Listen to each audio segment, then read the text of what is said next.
Kembali di Net Bali, melihat jejak perkembangan agama Islam dan kehidupan toleransi beragama di sana. Rekan kami Vera Senvia akan mengajak Anda ke Kampung Gel-Gel di Klungkung dan Kampung Bugis di Pulau Serangan.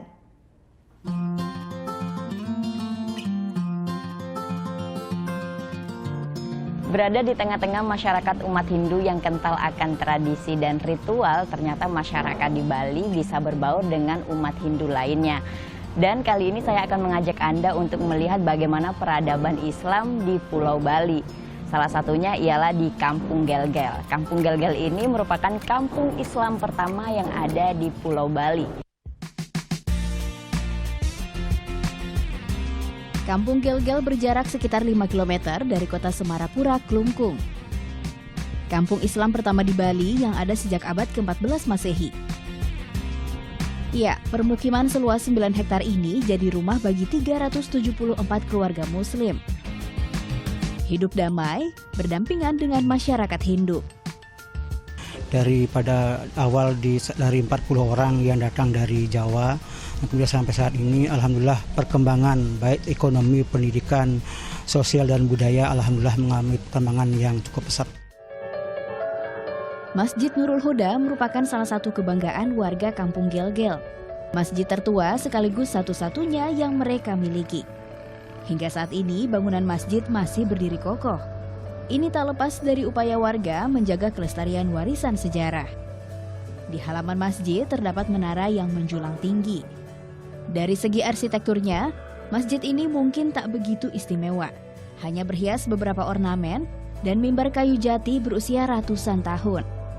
Berbagai aktivitas keagamaan kerap dilakukan di masjid ini, terlebih saat bulan Ramadan seperti sekarang.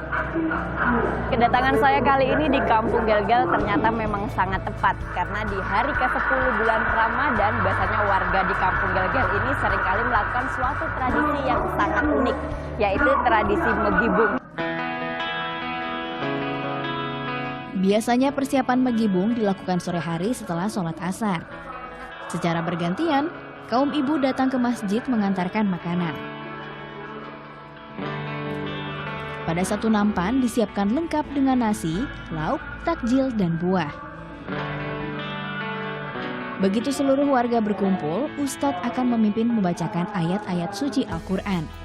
Dilanjutkan dengan ceramah agama sambil menanti waktu berbuka. Azan berkumandang. Seluruh umat bersiap sholat berjamaah. Setelah itu, barulah tradisi megibung dimulai. Makan bersama dalam satu wadah atau nampan. Tradisi khas warga Kampung Gel-Gel ini dilakukan pada hari ke-10 Ramadan, yakni sebagai wujud syukur setelah berhasil menyelesaikan tadarus Al-Quran sebanyak 30 juz. Kemudian tradisi ini memang agak berkaitan dengan tradisi Hindu yang ada di sini, karena biar bagaimanapun kita tidak bisa lepas dari, karena kita tinggal di wilayah Bali, otomatis budaya-budaya Hindu pun masuk ke dalamnya. Tak hanya melihat keharmonisan warganya, banyak hal menarik lain yang bisa dijumpai di Kampung Gel-Gel. Deretan toko yang menjual mukena ini misalnya. Ya, sebagian besar warga kampung ini hidup dari berbisnis mukena, termasuk Rahmat Hidayat. Sejak 5 tahun lalu, ia memproduksi dan menjual mukena buatan sendiri. Ya, menjaga kualitas jadi kunci utama keberhasilan usahanya. Lewat pemasaran online, mukena produksinya bahkan telah merambah pasar luar negeri. Ditambah lagi dengan harga yang cukup bersaing.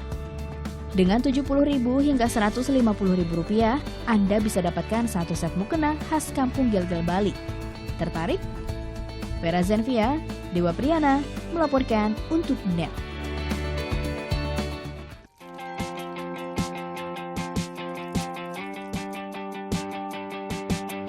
Tidak hanya di Kampung Gel-Gel saja, melihat peradaban Islam di Pulau Bali juga bisa kita lihat di Kampung Islam Bugis Pulau Serangan. Dan di sini, di Kampung Islam Bugis Pulau Serangan ini biasanya banyak sekali para peziarah yang datang untuk sekedar melihat masjid bangunan kuno dan beberapa Al-Quran kuno yang ada di kampung ini.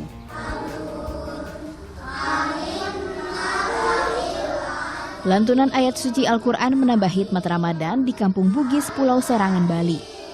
Seperti namanya, kampung ini dihuni sekitar 96 keluarga keturunan Bugis yang memeluk agama Islam. Sejarah mencatat kampung Bugis Pulau Serangan ada sejak abad ke-17. Ditandai dengan berdirinya Masjid Asy-Syuhada. Masjid berusia 3 abad yang hingga kini tetap berdiri kokoh. Masjid ini telah beberapa kali dipugar. Meski begitu, ornamen khasnya tetap dipertahankan. Jendela kayu jati siap sambut setiap pengunjung. Inilah salah satu material asli sejak abad 17 yang masih terawat baik. Kayu jati yang digunakan berasal dari kawasan Jimbaran. Bahan yang sama untuk membuat 4 pancang kayu di dalam Masjid Asy-Syuhada.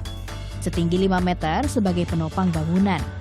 Mimbarnya juga terbuat dari kayu jati, berhias kaligrafi huruf Arab, dan bunga khas Bali sebagai bukti akulturasi budaya.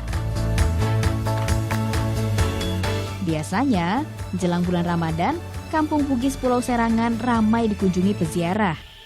Melihat Al-Quran kuno dengan tulisan tangan, bersampul kulit unta jadi agenda wajib. Akhrajna lahum dabbatan minal ardi tukallimahum. Sejarah panjang kampung Bugis berawal dari perjalanan Syekh Haji Mukmin atau yang dikenal sebagai Puak Matoa. Ulama asal dari Goa, Sulawesi Selatan yang menentang pemerintahan Belanda dan pergi merantau ke Pulau Serangan yang dulu masih bernama Badung. Turut berjasa memenangkan perang antar kerajaan, penguasa Badung kala itu hadiahkan Puak Matoa sebidang tanah. Nah, maka dari itu, maka raja inilah balasannya Raja Badung untuk memberi sebidang tanah. Karena dia membalas budi kan. Hingga saat ini, warga kampung Bugis terus memelihara seluruh peninggalan sang leluhur, termasuk makam Puak Matoa dan pengikutnya yang terletak di ujung kampung. Ya, salah satu situs bersejarah yang ada di kampung Bugis, Pulau Serangan, Bali ini adalah makam dari Puak Matoa. Puak Matoa ini dipercaya sebagai seorang nahkoda kapal dari Bugis yang datang pertama kali ke Pulau Bali dan memulai komunitas muslim di pulau ini.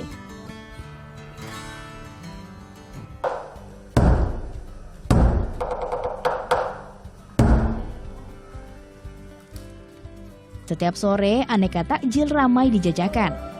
Namun, ada satu tradisi yang tak pernah dilewatkan. Buka puasa bersama-sama di masjid. Keberadaan kampung Bugis di tengah komunitas Hindu Bali menjadi miniatur keharmonisan di Pulau Dewata sejak bertahun-tahun silam. Bukti bahwa multikulturalisme bisa hidup berdampingan dalam damai. Kita Natalia, Andi Setiawan melaporkan untuk NET.